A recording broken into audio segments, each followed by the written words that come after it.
Hi hello ನಮಸ್ಕಾರ, ಹೇಗಿದ್ದೀರಾ ಎಲ್ಲರೂ? ಐ ಹೋಪ್ ನೀವೆಲ್ಲ ಆರಾಮಾಗಿದ್ದೀರಿ ಅಂತ. ಆ್ಯಂಡ್ ನಾವು ಇವತ್ತು ಕಲಿಯೋಕ್ಕೆ ಹೋಗ್ತಿರೋ ಚಾಪ್ಟರ್ ನೇಮ್ ಬಂದುಬಿಟ್ಟು human reproduction and this is from class 12th and chapter 2nd. So ನಾವಿವತ್ತು ಈ ಚಾಪ್ಟರ್ನಲ್ಲಿ ಏನೆಲ್ಲ ಟಾಪಿಕ್ಸ್ ಕಲಿತಿದ್ದೀವಿ ಅನ್ನೋದು ಲೀಸ್ಟ್ ಇಲ್ಲಿ ಇದೆಯಲ್ಲ, the male reproductive system and female reproductive system. Let's start now. As you are aware, humans are sexually reproducing and viviparous. So ನಿಮ್ಮ lower ಕ್ಲಾಸಸ್ನಲ್ಲಿ ತಿಳಿದಂಗೆ ಹ್ಯೂಮನ್ಸ್ನ ರಿಪ್ರೊಡಕ್ಷನ್ ಮೆಥಡ್ ಯಾವುದು ಅಂದರೆ bisexual, and they are not oviparous, they are viviparous. And next the reproductive events in humans include formation of gametes ಯಾವ್ಯಾವು ಅಂದರೆ ಇಲ್ಲಿ ಫೀಮೇಲಲ್ಲಿ ಸಪ್ರೇಟು ಆ್ಯಂಡ್ ಮೇಲ್ನಲ್ಲಿ ಸಪ್ರೇಟ್ ಇರ್ತದೆ. ಫಸ್ಟು ಮೇಲ್ನಲ್ಲಿ ಯಾವುದಂದ್ರೆ ಸ್ಪರ್ಮ್ಸ್, ನೆಕ್ಸ್ಟ್ ಫೀಮೇಲ್ಸ್ ಯಾವುದು ಅಂತ ಕೇಳಿದರೆ ovums, and transfer of sperms into the female genetical tract. Sperms ಅನ್ನೋದು ಎಲ್ಲಿರ್ತದೆ? ಮೇಲ್ಸ್ನಲ್ಲಿ ಇರ್ತದೆ. ನೆಕ್ಸ್ಟ್ ಓವೆಮ್ ಅನ್ನೋದು ಎಲ್ಲಿರ್ತದೆ? ಫೀಮೇಲ್ ಸೆಟ್ನಲ್ಲಿ ಇರ್ತದೆ. ಈ ಮೇಲ್ನಲ್ಲಿ ಇರುವಂತಹ ಸ್ಪರ್ಮ್ಸು ಫೀಮೇಲ್ಗೆ ಟ್ರಾನ್ಸ್ಫರ್ ಆಗೋದನ್ನ ಏನಂತ ಕರೀತಾರೆ? ಆ ಒಂದು ಪ್ರಾಸೆಸ್ನ ಏನಂತ ಕರೀತಾರೆ ಅಂತ ಕೇಳಿದರೆ ಇನ್ಸೆಮಿನೇಷನ್ ಅಂತ ಕರೀತಾರೆ. Point is important here. And fusion of male and female gametes. ಈ ಒಂದು ಮೇಲ್ನ ಗ್ಯಾಮೆಟ್ ಯಾವುದು? ಸ್ಪರ್ಮ್ಸ್. ಆ್ಯಂಡ್ ನೆಕ್ಸ್ಟ್ ಫೀಮೇಲ್ನ ಗ್ಯಾಮೆಟ್ ಯಾವುದು? ಓವೆಮ್. ಅವೆರಡು ಕಾಂಟ್ಯಾಕ್ಟ್ನಲ್ಲಿ ಬಂದು ಫ್ಯೂಸ್ ಆಗೋದನ್ನ ಏನಂತ ಆ ಒಂದು ಪ್ರಾಸೆಸ್ನ ಏನಂತ ಕರೀತಾರೆ ಅಂತ ಕೇಳಿದರೆ ಫರ್ಟಿಲೈಸೇಷನ್ ಅಂತ ಕರೀತಾರೆ. Next leading to formation of zygote. ಈ ಒಂದು ಮೀಟಿಂಗ್ ಆಗಿ ಮೇಲ್ ಮತ್ತು ಫೀಮೇಲ್ನ ಗ್ಯಾಮೆಟ್ಸ್ ಮೀಟಿಂಗ್ ಆಗಿ ಅದು ಆ ಪ್ರಾಸೆಸ್ನ ಫರ್ಟಿಲೈಸೇಷನ್ ಅಂತ ಕರೀತಾರೆ. ಮೀಟ್ ಆದಮೇಲೆ ಅದು ಝೈಗೋಟ್ಗೆ ಫಾರ್ಮೇಷನ್ ಆಗಿ ಇರುತ್ತೆ. ಮೀಟ್ ಆದಮೇಲೆ ಏನು ಫಾರ್ಮ್ ಆಗ್ತೈತಿ? ಝೈಗೋಟ್ ಫಾರ್ಮೇಷನ್ ಆಗ್ತೈತಿ. This is followed by formation and development of blastocytes. ಇದೊಂದು important point here. This is followed by formation. ಏನು ಫಾರ್ಮ್ ಆಗ್ತೈತೆ ಇಲ್ಲಿ? ಬ್ಲಾಟೋಸೈಟ್ಸ್ ಅಂದ್ರೆ ಏನು? It is an immatured cell ಅಂತ ಕರಿಬೋದು ನಾವು. And it is attachment to the uterine wall. So ಇದು ಬ್ಲಾಸ್ಟೋಸೈಟ್ ಐತಲ್ಲ, ಅದು ಯುರೈಟ್ರೈನ್ ವಾಲ್ಗೆ ಅಟ್ಯಾಚ್ ಆಗಿರುತ್ತೆ. ಅಟ್ಯಾಚ್ ಆಗೋ ಪ್ರಾಸೆಸ್ನ ಏನಂತ ಕರಿತೀವಿ ಅಂದರೆ ಇಂಪ್ಲಾಂಟೇಷನ್ ಅಂತ ಕರಿತೀವಿ. ಇಂಪ್ಲಾಂಟೇಷನ್ ಆ್ಯಂಡ್ ಎಂಬ್ರಾಯನಿಕ್ ಡೆವಲಪ್ಮೆಂಟ್ ಏನಂತ ಕರಿತೀವಿ ಅಂದರೆ ಗೆಸ್ಟೇಷನ್ ಅಂತ ಕರಿತೀವಿ. And delivery of the baby delivery ಆಗೋದನ್ನ ಏನಂತ ಕರಿತೀವಿ ಅಂದರೆ ಪಾಕ್ಚುರೇಷನ್ ಅಂತ ಕರಿತೀವಿ. You have learn that these reproductive events occur after puberty. ಇದು ಪ್ಯೂಬರ್ಟಿ ಏಜ್ ಆದಮೇಲೆ ಈ ಒಂದು ರಿಪ್ರೊಡಕ್ಟಿವ್ ಈವೆಂಟ್ಸ್ ಆಗುತ್ತೆ. These are remarkable difference between the reproductive events in the male and in the female. For example, sperm formation continues even in old men. ಈ ಒಂದು ಮೇಲ್ gametes ಏನು? Sperms ಎಲ್ಲಿರ್ತವೆ? ಮೇಲ್ಸ್ನಲ್ಲಿ ಇರ್ತವೆ. So ಇದು sperm formation ಮೇಲ್ಸ್ನಲ್ಲಿ throughout the life ಇರ್ತದೆ. Even in old man, young man, full ಮೇಲ್ಸ್ನ ಒಂದು ಲೈಫ್ನಲ್ಲಿ ಫುಲ್ ಇರ್ತದೆ. But formation of ovum ceases in women around the age of 50 years. ಮೇಲ್ಸ್ನಲ್ಲಿ ಫುಲ್ ಲೈಫ್ನಲ್ಲಿ ಇರ್ತೈತಿ ಸ್ಪರ್ಮ್ ಫಾರ್ಮೇಷನ್ ಅನ್ನೋದು. ಬಟ್ ಇಲ್ಲಿ ವುಮೆನ್ನಲ್ಲಿ up to 15 years, up to certain ages ಅಲ್ಲಿ ಮಾತ್ರ ಓವಮ್ ಪ್ರೊಡಕ್ಷನ್ ಅನ್ನೋದು ಇರ್ತೈತಿ. So this is the difference between the female and male reproductive ಈವೆಂಟ್ಸ್ನ ಡಿಫ್ರೆನ್ಸಸ್ ಇದು. ಆ್ಯಂಡ್ ನಾವಿಲ್ಲಿ ನೆಕ್ಸ್ಟ್ ಒಂದು ಟಾಪಿಕ್ನ ಕಲಿಯೋಣ. The male reproductive system is located in the pelvis region. ಈ ಮೇಲ್ ರಿಪ್ರೊಡಕ್ಟಿವ್ ಸಿಸ್ಟಮ್ ಅನ್ನೋದು ಎಲ್ಲಿ ಲೊಕೇಟ್ ಆಗೈತೆ ಅಂದರೆ ಪೆಲ್ವಿಸ್ ರೀಜನಲ್ಲಿ. It includes a pair of testis along with accessory ducts, glands and external genitalia.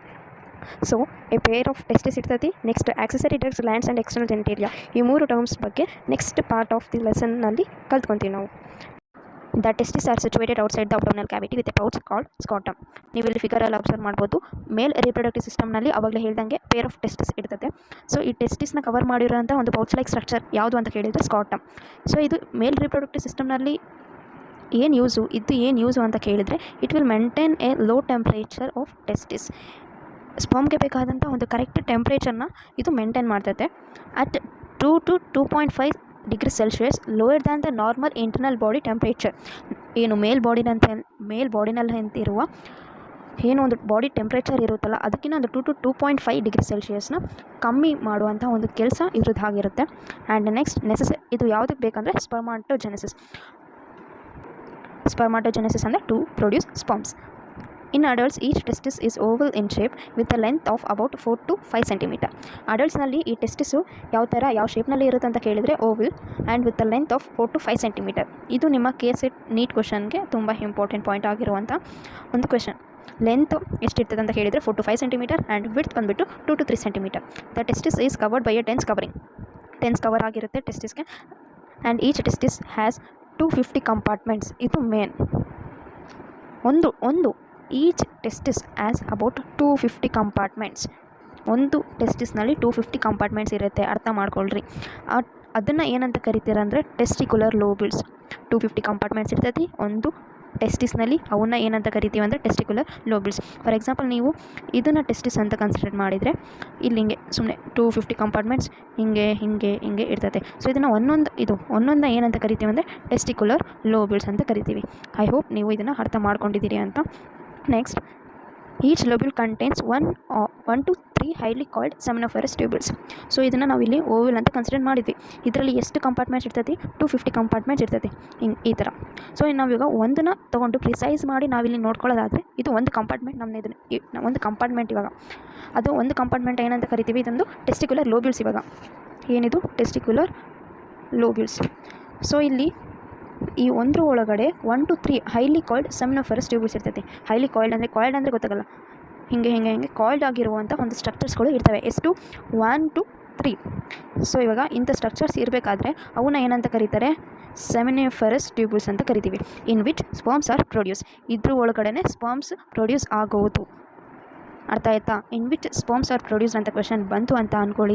So ನೀವು ಕಣ್ಣು ಮುಚ್ಕೊಂಡು ಸೆಮಿನಿಫರಸ್ ಟ್ಯೂಬ್ಯೂಲ್ಸ್ಗೆ ರೈಟ್ ಮಾರ್ಕ್ ಹಾಕಿ ಬರ್ಬೋದು. Each seminiferous tubules is lined on its inside by 2 types of cells called male germ cells. So ಇವಾಗ seminiferous tubules ಇರ್ತೈತೆ, ಅದು ಹೆಂಗೆ ಕಾಯಿಲ್ಡ್ ಸ್ಟ್ರಕ್ಚರ್ ಆಗಿ ಇರ್ತೈತೆ.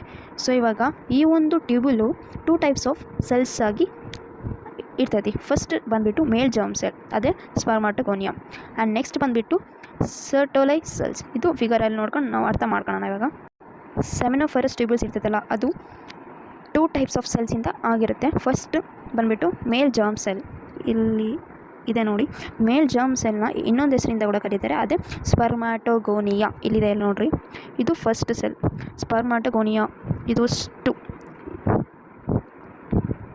ಸ್ಪರ್ಮಾಟೋಗೋನಿಯಾ, ಇದಷ್ಟು ಏನಂತ ಕರಿತೀವಿ ನಾವು? ಇವಾಗ ಸ್ಪರ್ಮಾಟೋಗೋನಿಯಾ ಅಂತ ಕರಿತೀವಿ. ನೆಕ್ಸ್ಟ್ ಸೆಲ್ ಬಂದುಬಿಟ್ಟು ಸರ್ಟೋಲೈ ಸೆಲ್. ಇಲ್ಲಿದೆ ಸರ್ಟೋಲೈ ಸೆಲ್, ಸೆಕೆಂಡ್ ಒನ್. ಸೊ ಇಲ್ಲಿ ಸ್ಪರ್ಮಾಟೋಗೋನಿಯಾ ಅನ್ನೋದು ಇದಿಷ್ಟು ಆದರೆ ಸರ್ಟೋಲೈ ಸೆಲ್ ಅನ್ನೋದು ಅದರಲ್ಲಿ ಒಂದು ಇದು ಪಾರ್ಟ್ ಹಿಂಗೆ ರೌಂಡ್ ಆಗಿ ಕಾಣಿಸ್ತಿದೆಯಲ್ಲ, ಅದನ್ನೇ ನಾವು ಸರ್ಟೋಲೈ ಸೆಲ್ಸ್ ಅಂತ ಕರಿತೀವಿ.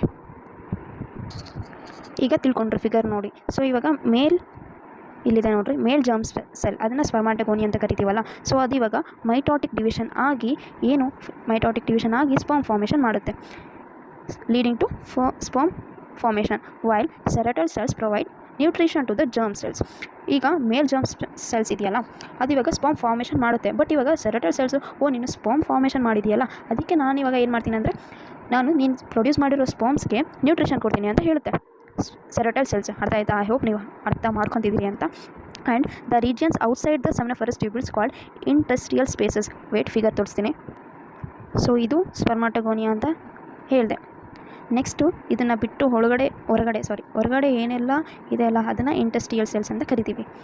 ಇದ್ರ ಸುತ್ತ ಸ್ಪರ್ಮಾಟೋಗೋನಿಯಾ ಸುತ್ತ ಹೊರಗಡೆ ಏನೆಲ್ಲ ಇದೆಯಲ್ಲ ಅದನ್ನು ಇಂಟೆಸ್ಟಿಯಲ್ ಸೆಲ್ಸ್ ಅಂತ ಕರಿತೀವಿ. ಇಂಟೆಸ್ಟಿಯಲ್ ಸೆಲ್ಸ್ ಅಂತನಾದರೂ ಕರಿಬೋದು ಅಥವಾ ಲೈಟಿಂಗ್ ಸೆಲ್ಸ್ ಅಂತಲೂ ಕರಿಬೋದು. ಸೊ ಇವಾಗ ಈ ಲೈಟಿಂಗ್ ಸೆಲ್ಸ್ ಅನ್ನೋದು ಯಾವುದಕ್ಕೆ ಉಪಯೋಗ ಅಂತ ಕೇಳಿದರೆ, Leydig cells can synthesise and secrete testicular hormones called androgens. So ಇದ್ರದ್ದು ಫಂಕ್ಷನ್ ಏನಂತ ಕೇಳಿದರೆ ಹಾರ್ಮೋನ್ಸ್ನ ಪ್ರೊಡ್ಯೂಸ್ ಮಾಡ್ಬೋದು, ಸೆಕ್ರೀಟ್ ಮಾಡ್ಬೋದು. And other immunological component cells are also present. Immunological component cells ಅಂತ ಕೇಳಿದರೆ ಫಾರ್ ಎಕ್ಸಾಂಪಲ್ ಇಲ್ಲಿ ಲ್ಯೂಕೋಸೈಟ್ಸ್ ಇರ್ತೈತಿ, ಮ್ಯಾಕ್ರೋಫೈಜಸ್ ಇರ್ತೈತಿ, ಮೋನೋಸೈಟ್ಸ್ ಇರ್ತೈತಿ, ಡೆಂಡ್ರಿಟಿಕ್ ಸೆಲ್ಸ್ ಇರ್ತೈತಿ. ಸೊ ಅಂಥವೆಲ್ಲ ಸೆಲ್ಸ್ನ ಎಕ್ಸಾಂಪಲ್ ನಾನು ಅಷ್ಟೇ ಹೇಳಿದ್ದು. ಸೊ ಇವೆಲ್ಲ ಸೆಲ್ಸ್ ಕೂಡ ಇಲ್ಲಿ ಪ್ರೆಸೆಂಟ್ ಆಗಿರ್ತೈತಿ. Next, the male sex accessory ducts include. So ನಾವಿಲ್ಲಿ ಫಸ್ಟ್ ಪೇಜಲ್ಲಿ ನೋಡಿದ್ವಿ ಆಕ್ಸೆಸರಿ ಡಕ್ಸ್ ಅಂತ ಮೆನ್ಷನ್ ಆಗಿತ್ತು. ಸೊ ಇಲ್ಲಿ ನಾವು ಕಲಿಬೋದು ಆಕ್ಸೆಸರಿ ಡಕ್ಸ್ ಅಂದರೆ ಏನು ಅಂತ. ಸೊ ಆಕ್ಸೆಸರಿ ಡಕ್ಸ್ನಲ್ಲಿ ಏನೆಲ್ಲ ಇನ್ಕ್ಲೂಡ್ ಆಗಿದೆ ಅಂತ ಹೇಳಿದರೆ ರೇಟಿ ಟೆಸ್ಟಿಸ್, ವಾಸ ಎಫ್ರೆನ್ಷಿಯಾ, ಎಪಿಡೈಡೈಮಿಸ್, ವಾಸ ಡೆಫರೆನ್ಸ್. ಸೊ ಇದೆಲ್ಲ ಸೇರಿಸಿ ಮೇಲ್ ಸೆಕ್ಸ್ ಆಕ್ಸೆಸರಿ ಡಕ್ಸ್ ಅಂತ ಕರಿಬೋದು ನಾವು. The seminiferous tubules of the testis open into the vasa efferentia. Seminiferous tubules ಇಂದ ವಾಸ ಎಫ್ರೆನ್ಷಿಯಾ ಹೋಗುತ್ತೆ. ಆಮೇಲೆ ನೆಕ್ಸ್ಟ್ ರೇಟೆಡ್ ಟೆಸ್ಟಿಸ್ಗೆ ಹೋಗುತ್ತೆ. The vasa efferentia leaves the testis and open into the epididymis located along the posterior surface of the each testis. So ಇದನ್ನು figure ನೋಡಿ observe ಮಾಡೋದಾದರೆ ಇಲ್ಲಿ ವಾಸ ಎಫ್ರೆನ್ಷಿಯಾ ಹೋಗುತ್ತೆ, ಇಲ್ಲಿ ರಿಟೈನ್ ಟೆಸ್ಟಿಸ್ಗೆ ಹೋಗುತ್ತೆ. ನೆಕ್ಸ್ಟ್ ಇಲ್ಲಿ ಪೋಸ್ಟೀರಿಯರ್ ಪಾರ್ಟ್ ಆಗಿ ಇರುವಂತಹ ಎಪಿಡೈಮಿಸಸ್ಗೆ ನೆಕ್ಸ್ಟ್ ಕನೆಕ್ಟ್ ಆಗುತ್ತೆ. The epididymis leads to vasa deferens that ascends to the abdomen and loops over to the urinary bladder. Next ವಾಸ ಡೆಫರೆನ್ಸಿಗೆ ಹೋಗುತ್ತೆ. ನೆಕ್ಸ್ಟ್ ಅಲ್ಲಿಂದ ಯೂರಿನರಿ ಬ್ಲ್ಯಾಡರಿಗೆ ಹೋಗುತ್ತೆ. ಯೂರಿನರಿ ಬ್ಲ್ಯಾಡರಲ್ಲಿ ಅಲ್ಲಿ ಸೆಮಿನಲ್ ವೆಸಿಕಲ್ ಅಂತ ಇರುತ್ತವೆ. ಅಲ್ಲಿ ಸೆಮಿನಲ್ ವೆಸಿಕಲಿಂದ ಡಕ್ಸಿಂದ ಅದರಿಂದ ಪಾಸಾಗಿ ಯುರೇತ್ರಾಗೆ ಹೋಗ್ತವೆ. ಸೆಮಿನಿಫೆರಸ್ ಟ್ಯೂಬಲ್ಸಿಂದ ನೆಕ್ಸ್ಟು ವಾಸ ಎಫ್ರೆನ್ಸಿಗೆ ಹೋಗುತ್ತೆ. ವಾಸ ಎಫ್ರೆನ್ಸಿಗೆ ಹೋದ್ಮೇಲೆ ನೆಕ್ಸ್ಟ್ ರೆಟೆಟೆಸ್ಟಿಸಿಗೆ ಹೋಗುತ್ತೆ. ಇಲ್ಲೆಲ್ಲ ಪಾರ್ಟ್ಸ್ ಇದೆ ನೋಡಿ. ರೆಟೆಟೆಸ್ಟಿಸಿಂದ the vasa efferentia leaves the testis and open into the epididymis located along the posterior surface of the each testis. Posterior part of the each testis. And next the epidermis leads to vasodifferences. Epidermis ಇಲ್ಲಿದೆ last part ಇದು. Wait, ಈ part ಇದೆಯಲ್ಲ, epididymis leads to the vasa deferentia. ಇದು vas deferens sorry. And next it reaches to the urinary bladder. ಇದು urinary bladder. Colour change ಮಾಡ್ಬಿಡ್ತೀನಿ. Urinary bladder. So ಇಲ್ಲಿ next urinary ಬ್ಲಾಡರ್ಗೆ reach ಆದಮೇಲೆ ಸೆಮಿನಲ್ ವೆಸಿಕಲ್ ಡಕ್ಸ್ ಅಂತ ಇದೆ. ಇಲ್ಲೊಂದು ಸೆಮಿನಲ್ ವೆಸಿಕಲ್ ಅಂತ ಇದೆ. ಈ ಸೆಮಿನಲ್ ವೆಸಿಕಲ್ ಡಕ್ಸ್. ಸೊ ಇದ್ರ ಹೆಲ್ಪ್ನಿಂದ ಎಲ್ಲಿ ಪಾಸ್ ಆಗುತ್ತೆ? ಯುರೇತ್ರ ಪಾಸ್ ಆಗುತ್ತೆ. ನೆಕ್ಸ್ಟ್ ಯುರೇತ್ರ ಪಾಸ್ ಆದಮೇಲೆ ಸೊ ಯುರೇತ್ರ ಏನು ಹೆಲ್ಪ್ ಮಾಡುತ್ತೆ ಅಂದರೆ ಅದನ್ನು ಸ್ಪರ್ಮ್ಸ್ಗಳನ್ನೆಲ್ಲ ಸ್ಟೋರ್ ಮಾಡಿ ಆಮೇಲೆ ಅದು ಹೊರಗಡೆ ಹೋಗೋಕ್ಕೆ ಹೆಲ್ಪ್ ಮಾಡ್ತದೆ. The urethra originates from the urinary bladder. So ಇದು ಯುರೇತ್ರ ಇದೆಯಲ್ಲ, ಇದು ಆರಿಜಿನ್ ಆಗಿರೋದ್ರಿಂದ ಯೂರಿನರಿ ಬ್ಲಾಡರಿಂದ. Next and extends to the penis. So ಇದು ಆರಿಜಿನ್ ಆಗಿರೋದು ಯೂರಿನರಿ ಬ್ಲಾಡರಿಂದ. ಸೊ ಇದು ಎಷ್ಟು ಎಕ್ಸ್ಟೆಂಡ್ ಆಗಿದೆ ಅಂದರೆ ಥ್ರೂ ದ ಪೆನಿಸ್, ಹೋಲ್ ಪೆನಿಸಿಂದ ವರೆಗೂ ಎಕ್ಸ್ಟೆಂಡ್ ಆಗಿದೆ. Next opening call. ಇಲ್ಲಿ ಲಾಸ್ಟ್ ಎಕ್ಸ್ಟರ್ನಲ್ ಓಪನಿಂಗ್ ಅನ್ನೋದು ಮೆನ್ಷನ್ ಮಾಡಿದರೆ ಯುರೇಥ್ರಲ್ ಮೀಟರ್ಸ್ ಇಲ್ಲಿದೆ. Extends through the penis to the external opening called The penis is the male external genitalia. It is made up of a special tissue that helps in erection of the penis to facilitate insemination. Insemination ಅಂತ ನಾವು ಮೊದಲು first ತಿಳ್ಕೊಂಡಿದ್ದೀವಿ. ಏನದು ಒಂದ್ಸಲ revise ಮಾಡ್ಕೊಳ್ರಿ. Insemination ಅಂದರೆ ಇಲ್ಲಿ ಮೇಲ್ ಬಾಡಿನಲ್ಲಿ sperms ಇರ್ತಾವಲ್ಲ, so ಅದು ಮೇಲ್ ಬಾಡಿಯಿಂದ ಫೀಮೇಲ್ ಬಾಡಿಗೆ ಟ್ರಾನ್ಸ್ಫರ್ ಆಗೋದನ್ನೇ, ಆ ಒಂದು ಸ್ಪರ್ಮ್ ಟ್ರಾನ್ಸ್ಫರ್ ಆಗೋದನ್ನೇ ಇನ್ಸೆಮಿನೇಷನ್ ಅಂತ ಕರಿತೀವಿ. ಸೊ ಇಲ್ಲಿ ಪೆನಿಸ್ ಇರುತ್ತಲ್ಲ ಮೇಲ್ ರಿಪ್ರೊಡಕ್ಟಿವ್ ಸಿಸ್ಟಮ್ನಲ್ಲಿ, ಅದು ಸ್ಪೆಷಲ್ ಟಿಶ್ಯೂಯಿಂದ ಇರುತ್ತೆ. ಸೊ ಯಾಕೆ ಇರುತ್ತೆ ಅಂದರೆ ಅದು ಆ ಒಂದು ಫಂಕ್ಷನ್ ಇನ್ಸೆಮಿನೇಷನ್ ಅನ್ನೋ ಪ್ರಾಸೆಸ್ಗೆ ತುಂಬ ಹೆಲ್ಪ್ ಮಾಡಬೇಕಾಗಿರ್ತೈತಿ. And the enlarged end of penis is called glans penis.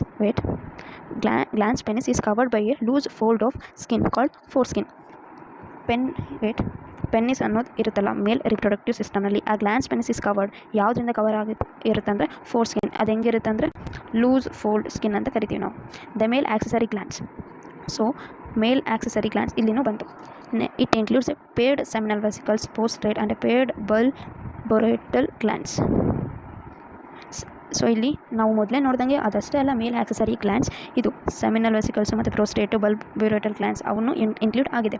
Secretions of these glands constitute the seminal plasma which is rich in fructose, calcium and certain enzymes. The secretions of bulboretal glands also helps in the lubrication of the penis. So ಇಲ್ಲಿ ಇದ್ರದ್ದು male accessory ಗ್ಲ್ಯಾಂಡ್ಸ್ನ secretions ಕೊಟ್ಟಿದ್ದಾರೆ, which is rich in fructose, calcium and many more certain enzymes. And ಇಲ್ಲಿ mention ಮಾಡಿದ್ದಾರೆ bulbourethral glands also helps in lubrication of the penis. ಇಲ್ಲಿ lubrication of the penis ಅಂದರೆ ಏನು ಅಂತ ಕೇಳ್ಬೋದು ನೀವು. ಫಸ್ಟ್ ಆಫ್ ಆಲ್ ಲುಬ್ರಿಕೇಷನ್ ಅನ್ನೋದು it is like fluid which is in alkaline nature. ಒಂದು ಆಲ್ಕಲೈನ್ ನೇಚರಲ್ಲಾಗಿ ಇರುತ್ತೆ. ಫಸ್ಟ್ ಆಫ್ ಆಲ್ ಇಲ್ಲಿ ಮೇಲ್ ರಿಪ್ರೊಡಕ್ಟಿವ್ ಸಿಸ್ಟಮಲ್ಲಿ ಸ್ಪರ್ಮ್ಸ್ ಎಲ್ಲ ಆಲ್ಕಲೈನ್ ನೇಚರಿಂದ ಕೂಡಿರುತ್ತೆ. ಬಿಕಾಸ್ ಇಲ್ಲಿ ಫಿಮೇಲ್ ರಿಪ್ರೊಡಕ್ಟಿವ್ ಸಿಸ್ಟಮ್ನಲ್ಲಿ ಫುಲ್ ಆ್ಯಸಿಡಿಕ್ ನೇಚರ್ ಆಗಿ ಇರುತ್ತೆ. ಸೊ ಇಲ್ಲಿ ಆಲ್ಕಲೈನು ಮತ್ತು ಅಲ್ಲಿ ಆ್ಯಸಿಡ್ ಇವೆರಡು ಮಿಕ್ಸ್ ಆಗಿ ನ್ಯೂಟ್ರಲ್ ಆಗೋ ಸಿಚುವೇಶನ್ನ ಫಾರ್ಮ್ ಮಾಡುತ್ತೆ. Because it is easy to transfer of sperms. ಇಲ್ಲಿ ನ್ಯೂಟ್ರಲ್ ಆಗಿದ್ದರೆ ಮಾತ್ರ ಸ್ಪರ್ಮ್ ಸರ್ವೈವ್ ಆಗೋಕ್ಕೆ ಕಾರಣ. ಆ್ಯಸಿಡಿಕ್ ಆಗಿ ಇದ್ದರೆ ಸ್ಪರ್ಮ್ಸ್ ಎಲ್ಲ ಡೆಸ್ಟ್ರಾಯ್ ಆಗೋದು